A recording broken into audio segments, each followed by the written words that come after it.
Saya pastikan kalau Anda memang ingin jadi seorang miliarder, Anda pengen jadi seorang triliuner, belajar dari seorang Abdurrahman bin Auf, ini kita harus meniatkan yang benar ya. Ini harus menolong agama Allah ya. Kita menolong agama untuk menegakkan din ini di jalan Allah untuk menuju surganya.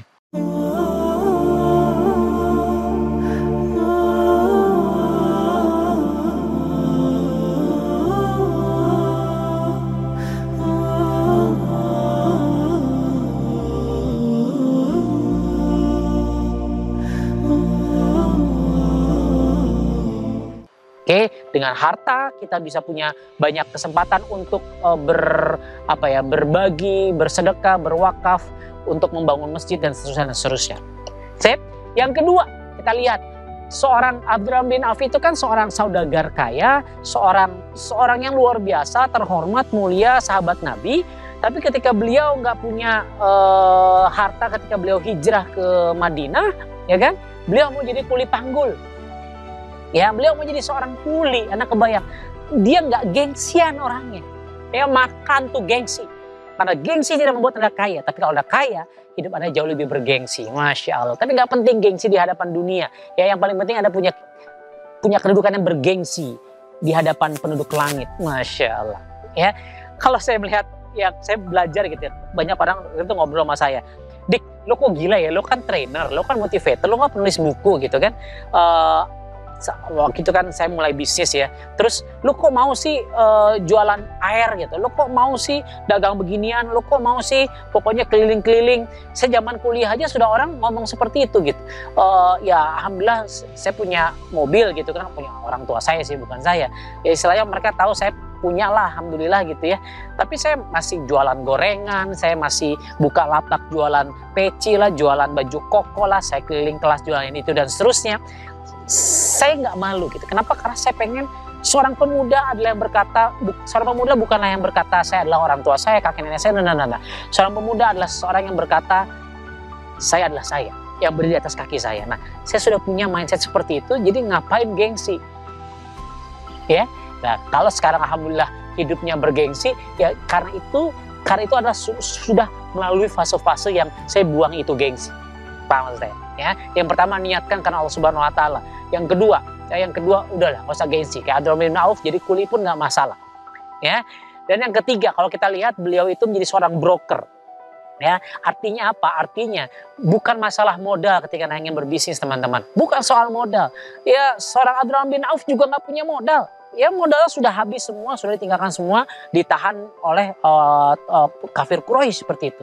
Tapi apa? Dia mau menjadi seorang broker, artinya ada orang yang punya produk dia bantu jualkan. Ya, hukumnya adalah Anda bantu kayakan orang lain, maka Anda akan dikayakan oleh Allah Subhanahu Wa Taala. Simple. Ya, Anda bahagiakan orang lain, maka Allah akan membahagiakan Anda.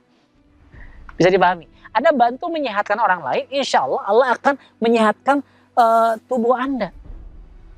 Nah, itulah dilakukan oleh sahabat Abdurrahman bin Auf. Dia memperkaya orang lain dengan menjadi broker, jadi makelar, dia bantu jadi reseller lah, jadi affiliate segitu bahasanya ya. By the way, saya punya bisnis afiliasi, udah tahu affiliation saya, Doa Digital Optimization Academy. Kalau belum tahu udah langsung cari aja, googling, klik Digital Optimization Academy. Oke, itu bisnis afiliasi, bisnis broker gitu di dunia online hari ini.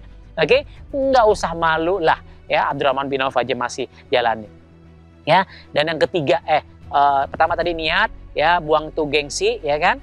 Terus yang ketiga jadi broker, bantu orang lain. Yang keempat ya, gila-gilaan infak sedekah ya, gila-gilaan wakaf, gila-gilaan habiskan di jalan Allah harta kita. Ya, kalau saya punya prinsip cari uang sebanyak-banyaknya. Cari uang sebanyak-banyaknya ya, jemput rezeki seoptimal mungkin, sedahsyat mungkin, seberjuang mungkin ya. Gunakan seperlunya ya, buat sekolah anak, buat kuliah anak, buat kesehatan, buat investasi, buat makan, buat rumah, sandang, pangan, papan, kendaraan dan seterusnya, itu secukupnya ya, sebutuhnya ya.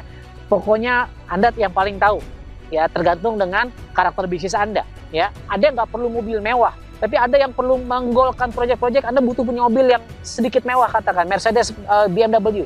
Ya itu jadi tools perang Anda. Sebagaimana Rasulullah SAW dulu dengan unta merahnya gitu ya, Qaswah gitu ya. Makanya saya punya mobil merah begitu ya.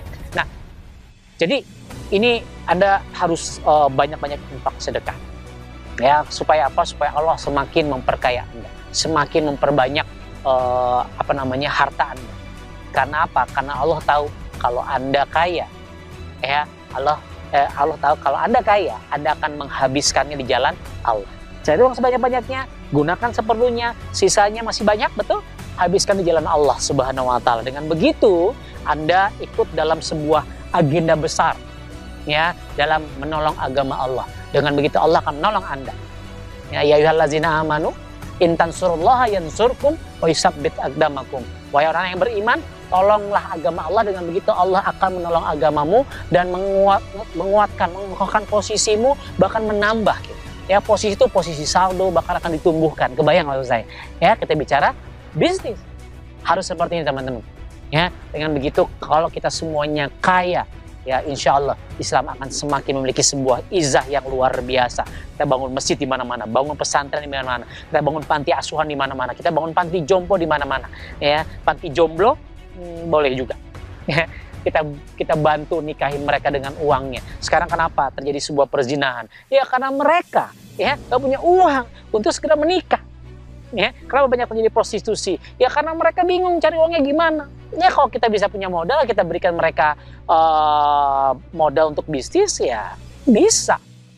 Jadi kalau menurut saya, ya penting buat kita, buat saya, buat Anda untuk menjadi orang yang kaya di jalan Allah. Dengan begitu insya Allah kita akan menjadi jalan buat orang mendapatkan hidayah. Dan ketika orang mendapatkan hidayah karena lewat kita, salah satunya, kita akan terus mendapatkan pahala dari ketika mereka hijrah ke dalam kebaikan.